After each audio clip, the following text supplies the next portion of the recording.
गरीब की बारिश। शहर की कच्ची बस्ती में एक गरीब मजदूर कालू रहा करता था। कालू के घर में उसकी पत्नी जानकी थी। जानकी लोगों के घरों में झाड़ू पोछा करके कुछ पैसे कमा लेती थी और वहीं कालू किसी तरह मेहनत मजदूरी करके 2 वक्त की रोटी का जुगाड़ कर लेता था। कुछ दिनों से हो रही बारिश के कारण कालू की मजदूरी बंद हो गई थी। अरे जानकी, इस बार तो बरसात ने हद ही कर दी, रुकने का नाम ही नहीं ले रही। कुछ समझ में नहीं आ रहा, अगर इसी तरह काम पर नहीं गया तो 2 वक्त की रोटी का जुगाड़ कैसे होगा। अरे तुम चिंता क्यों करते हो, बारिश का क्या है, 1 आध दिन में रुक जाएगी और उसके बाद में फिर से काम शुरू हो जाएगा। अरे 3 दिन तो हो गए, बरसात तो रुक ही नहीं रही है और आगे भी रुकने के कोई आसार नहीं दिख रहे। तो क्या हुआ, तुम्हारा काम बंद हुआ है ना? मैं तो अभी भी लोगों के घर झाड़ू पोछा करने जाती ही हूँ। मेरे पगार से कुछ दिन तो निकल ही जाएंगे। अरे घर का खर्चा तो हम किसी तरह चला लेंगे जानकी, लेकिन ये जो छत टपक रही है इसका क्या करेंगे? ये बात तो आपकी सही है। हमारी झोपड़ी अब काफी पुरानी हो चुकी है और इसके छप्पर में भी कई सारे छेद हो गए हैं। रात भर पानी टपकता रहता है। अरे मैं भी इसी बात से बहुत परेशान रहता हूँ।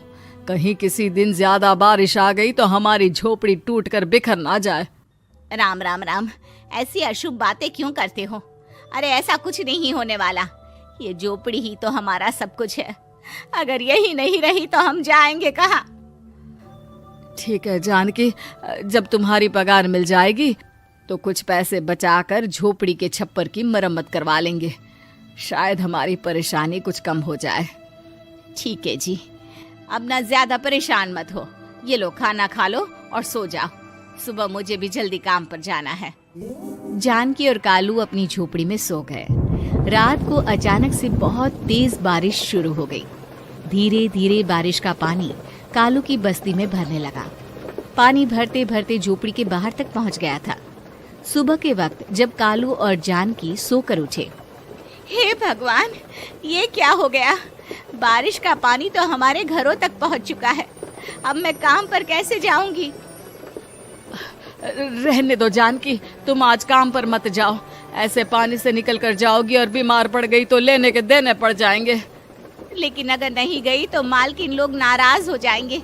आप जानते हैं ना, बड़ी मुश्किल से 1 दिन की छुट्टी भी नहीं देती है। अरे लेकिन जानकी, झोपड़ी के बाहर तो पूरी बस्ती में पानी भरा है, तुम जाओगी कैसे? जानकी जैसे तैसे करके काम पर चली जाती है, लेकिन अगले दिन फिर से बहुत ज्यादा बारिश होती है और बस्ती में ज्यादा पानी भर जाता है। आज तो मैं तुम्हें किसी भी तरह काम पर नहीं जाने दूंगा। अरे अगर तुम्हें कुछ हो गया तो क्या होगा? ठीक है, तुम ठीक ही कहते हो, आज नहीं जाती। अगर मालकिन नाराज हो गई तो मना लूंगी किसी तरह। अरे मनाने वाली क्या बात है? जब तुम बताओगी कि हमारी झोपड़ी में पानी भर गया है तो वो खुद ही समझ जाएंगे ना।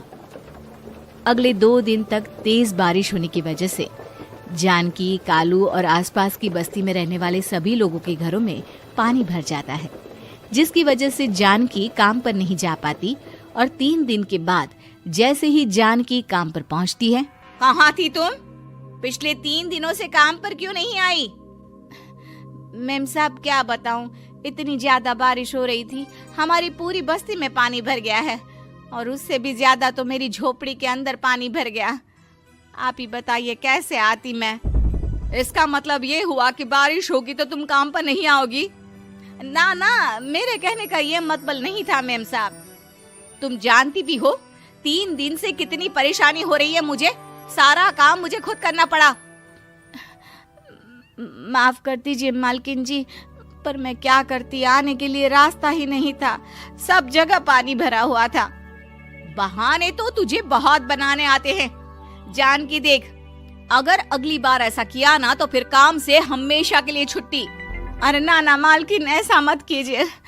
बारिश की वजह से मेरे पति की मजदूरी भी छूट गई है।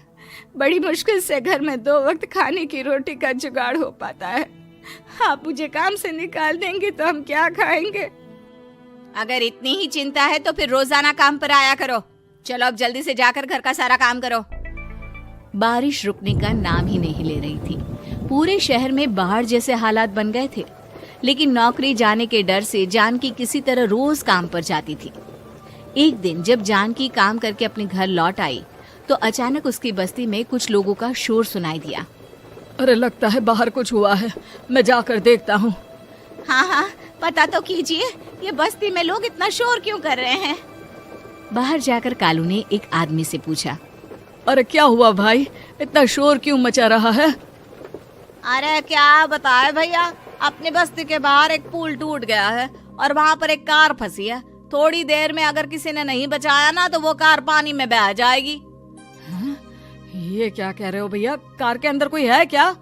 हाँ, कोई औरत बैठी है, अकेली है, बहुत रो रही है बेचारी, मदद के लिए बुला रही है। अरे तो हमें जाकर उनकी मदद करनी चाहिए ना।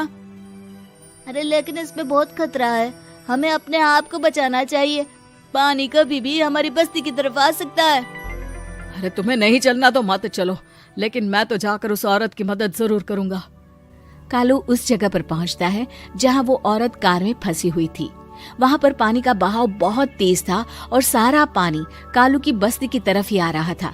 कालू ने एक बड़ी सी रस्सी को पेड़ से बांध दिया और दूसरे सिरे को कार की तरफ फेंक दिया और उस औरत को रस्सी के सहारे बाहर आने के लिए कहा। तभी वहां जानकी भी दौड़ती हुई आई। अरे ये तो मेरी मालकिन है, जिनके यहाँ मैं काम करने जाती हूँ। अरे मैडम जी, आप डरिएगा मत, आपको कुछ नहीं होगा। आपकी गाड़ी को भी मैंने रस्सी से बांध दिया है। थोड़ी देर में पानी का बहाव कम हो जाएगा, फिर हम आपकी कार को भी बाहर निकाल लेंगे। क्या तुम जानकी के पति हो? हाँ, जानकी मेरी ही पत्नी है, आपके यहाँ काम करती है ना। लेकिन मेम साहब, आप यहाँ पानी में कैसे फंस गई? अब क्या बताऊं, मैं अपनी सहेलियों के साथ पिकनिक पर गई थी, वहीं से लौट रही थी। अचानक पानी का बहाव तेज हो गया और मेरी गाड़ी फंस गई। अरे कोई बात नहीं मालकिन, अब ना आप बिल्कुल सुरक्षित हैं। मैं तो बहुत बुरी तरह डर गई थी, कब से मदद के लिए चिल्ला रही थी, लेकिन कोई मेरी मदद के लिए नहीं आया। भला हो तुम्हारा पति का जिसने मेरी जान बचा ली। लेकिन जानकी, मैंने तुम्हारे साथ बहुत गलत व्यवहार किया। इतने खराब मौसम और बाढ़ में भी तुम्हें काम पर आने के लिए कहा, नौकरी से निकालने की धमकी भी दी, और तुमने मेरी जान बचाई।